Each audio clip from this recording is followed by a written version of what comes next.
सास बनने की ट्रेनिंग।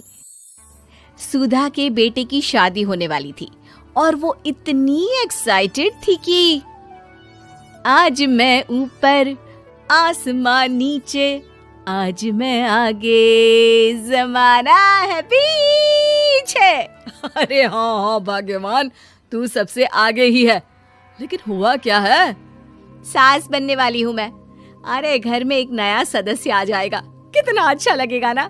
आप और राहुल तो ऑफिस चले जाते थे और मैं पागल की तरह घर में अकेली। अब तो मेरा साथ देने वाली आ रही है इस घर में।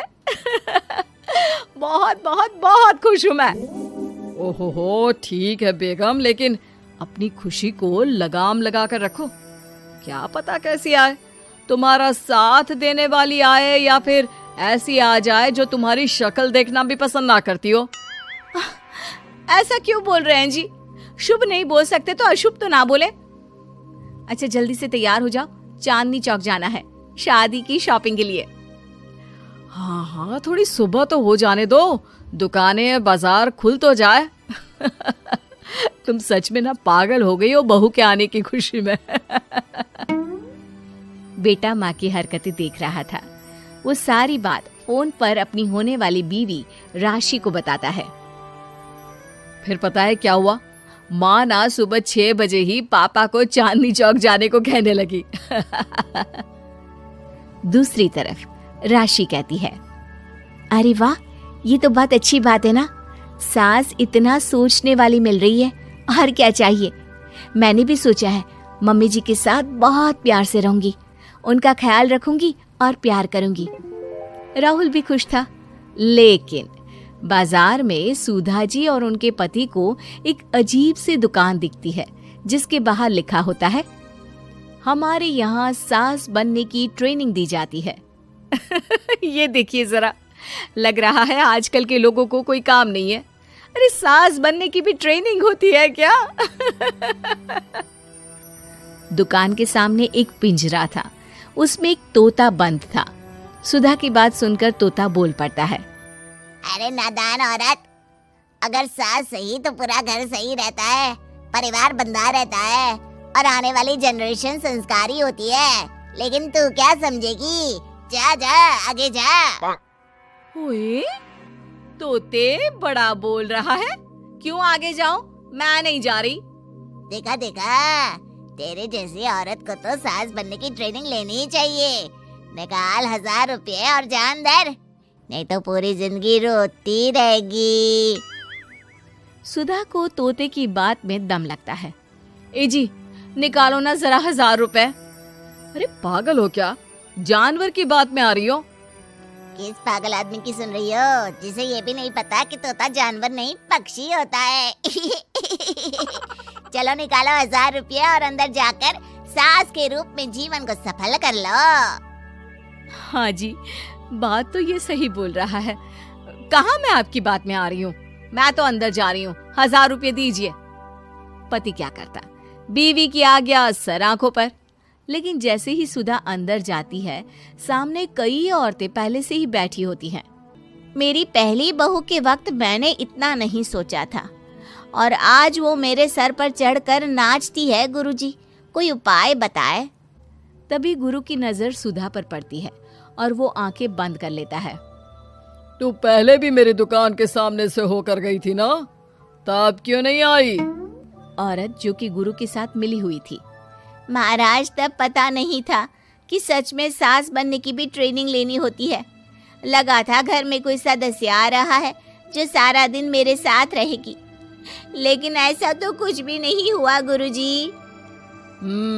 चल फिर पैकेज लेकर 20,000 वाला कल से आ जाना। जी महाराज, गुरुजी की जय हो। वो औरत भी सुधा को देखती है और कहती है, सही जगह आई हो बहन। 10-20 हजार का मुंह नहीं देखना भाई, बस घर बस जाए तो सोचो गंगा नहा ली। बहुत कमा लेंगे अगर परिवार एक रहा, नहीं तो बुढ़ापा वृद्धाश्रम में बिताओ। सुधा डर जाती है। वो गुरु के पास जाती है और उन्हें पैसे देती है।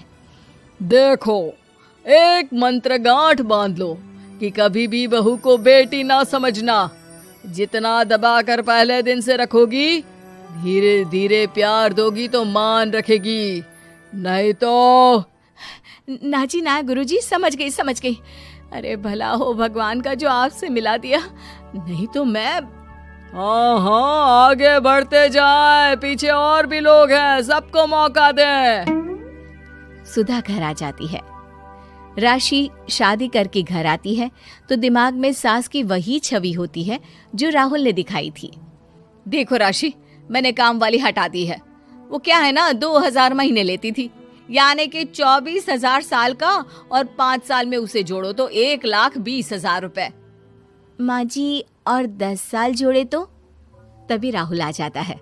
अरे बस बस, इतना मत जोड़ो, फिलहाल भूख लगी है, कुछ खाने को दो।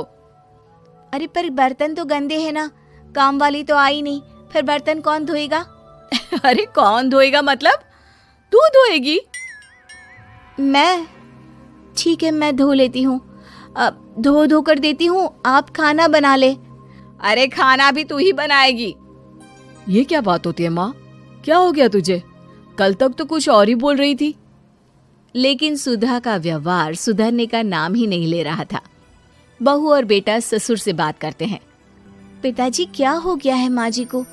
वो क्यों ऐसे व्यवहार कर रही है जैसे मैं कोई नौकरानी हूँ? पिता क्या करता, बता देता है सारी कहानी कि कैसे सास का दिमाग एक गुरुजी ने खराब किया है। सास बनने की ट्रेनिंग? तो मामला ये है, वही मैं कहूँ, कहाँ तो माँ बहू का इंतजार ऐसे कर रही थी मानो साक्षात कोई देवी आने वाली है, लेकिन व्यवहार नौकरानी जैसा। देखिए, माँ बुरी नहीं है, बस किसी ने उनका दिमाग खराब कर दिया है। तो ऐसे में मेरे पास एक आइडिया है। बहू फुसुर फुसुर करके पति और ससुर से बात करती है। अगले दिन बहू सास के सामने कहती है, अच्छा मैं जा रही हूँ, मेरी क्लास है। ये बोलकर बहू निकल जाती है। ये कौन सी क्लास करने जा रही है? पढ़ाई तो खत्म हो गई थी इसकी। अरे माँ, दरअसल वो ये सोचकर आई थी कि तुम माँ जैसी होगी, लेकिन यहाँ तुम तो तुर्रम खां बन गई हो।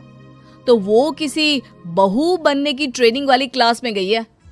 ये बोलकर बेटा बाप की ओर देखता है और आंख मार देता है। हाँ हाँ, वो तो तुम्हारी माँ ने भी सास बनने की ट्रेनिंग ली है बेटा। पहले का जमाना और था भाई, कि भोले मन से रिश्ते शुरू किए जाते थे। अब तो नई लड़की घर आते ही नौकरानी हटा देते हैं। बताओ, पिछले 25 साल से वो नौकरानी काम कर रही थी, तब तो कोई हिसाब किताब नहीं हुआ। अरे पापा, आप भी माँ को बोल रहे हैं? अरे माना, वो माँ समझ कर आई, घर में खुशहाली रखने के लिए हमेशा आप लोगों के साथ उठती बैठती, माँ को कभी जवाब नहीं दिया। लेकिन माँ की क्या गलती? अरे दादी ने भी तो ऐसा ही किया होगा ना माँ के साथ, तभी तो माँ अपनी बहू के साथ ऐसा कर रही है। नहीं, वो तो बहुत अच्छी थी। मेरे आने के बाद तो उन्होंने खाना बनाने वाली भी रख ली थी। अरे तो फिर तुमने क्यों काम वाली हटा दी? किसी के कहने पर अपना घर खराब कर रही हो तुम सुधा। अब बहू भी गई है ट्रेनिंग लेने, पता नहीं क्या सीख कर आएगी। नहीं, मैं अभी जाकर उसे ले आती हूँ। तभी बहू वहां पर आ जाती है। नहीं माँ जी, मैं कहीं नहीं गई थी, मैं तो सिर्फ आपके लिए ये नई साड़ी लेने गई थी। अब तो सब ठीक है ना?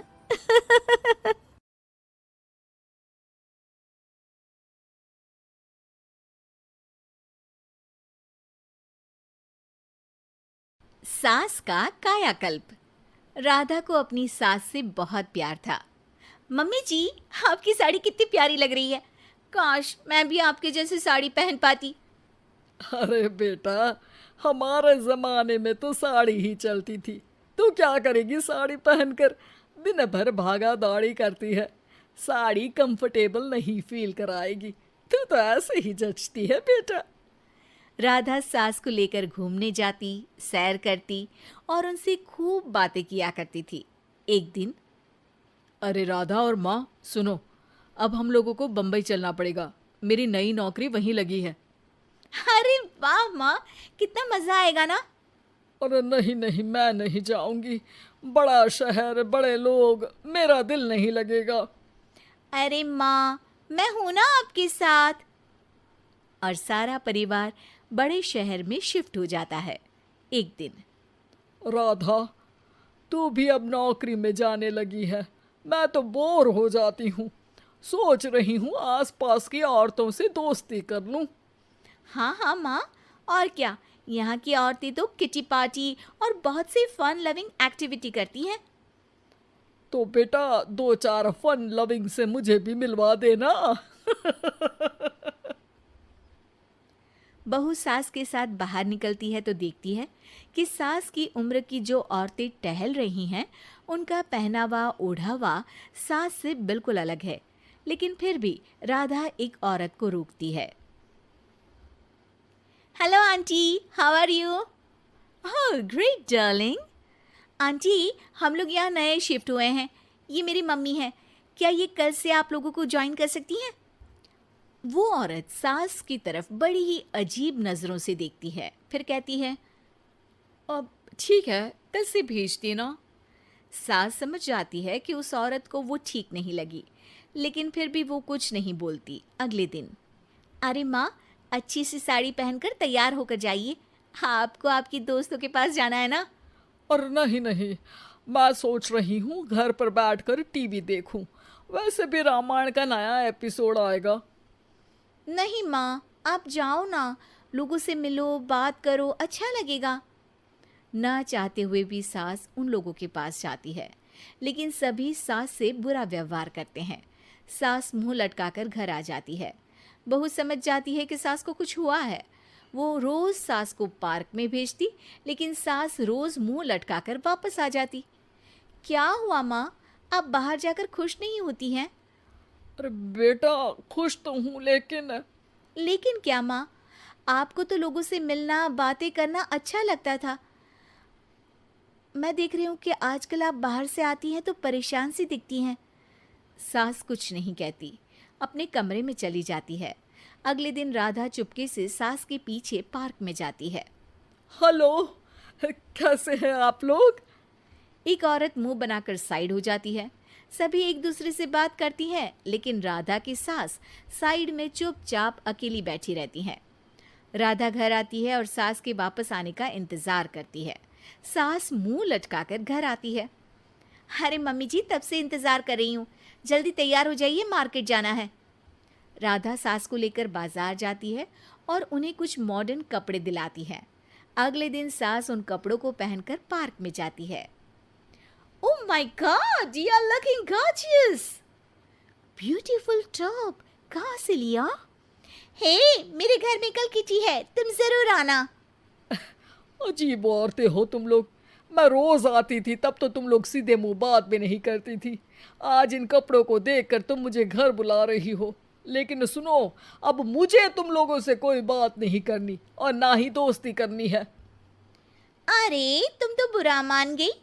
वैसे दोस्ती नहीं करनी थी तो ये कायाकल्प क्यों किया? ये मेरी बहू ने किया है। मैं यहाँ सिर्फ ये देखने के लिए आई थी कि तुमको मुझसे समस्या है या मेरे कपड़ों से। कपड़े तो बदले जा सकते हैं। अच्छा चलो, जो भी हो, अब हम लोग तुम्हें अपने साथ रखने को तैयार हैं। लेकिन अब मुझे तुम लोग नहीं पसंद। ये बोलकर राधा की सास वहाँ से चली जाती है। वाह माँ जी, आज तो आपका चेहरा खिला खिला सा लग रहा है। लगता है आपकी सहेलियों ने आपको अपना लिया। हाँ, वो तो अपनाना ही था। दिखावे वाली जो है वो, मेरे कपड़े बदलते ही उनका दिल बदल गया। लेकिन आज मैं उन्हें मना कर आई। अरे क्यों माँ जी? क्योंकि उन लोगों को मुझसे नहीं, मेरे कपड़ों से दोस्ती करनी थी। वैसे मेरे पास तो तू है ना, मेरी प्यारी बहू, मुझे किसी की जरूरत नहीं है। अरे नहीं नहीं माँ जी, आप ऐसा क्यों सोच रही हैं? बेटा, ये गलत भी तो नहीं है। जैसा देश वैसा भेष। क्यों? ठीक है ना माँ, अब जब ये हम लोगों का देश है तो क्यों ना हम यहाँ का भेष अपना ले। हाँ हाँ जरूर, मैं तो तैयार हूँ। समय के साथ खुद को बदलने में कोई बुराई नहीं है, लेकिन कहीं नकल के चक्कर में बंदर ना दिखने लगूं। खैर, बहू लग जाती है सास की कायाकल्प।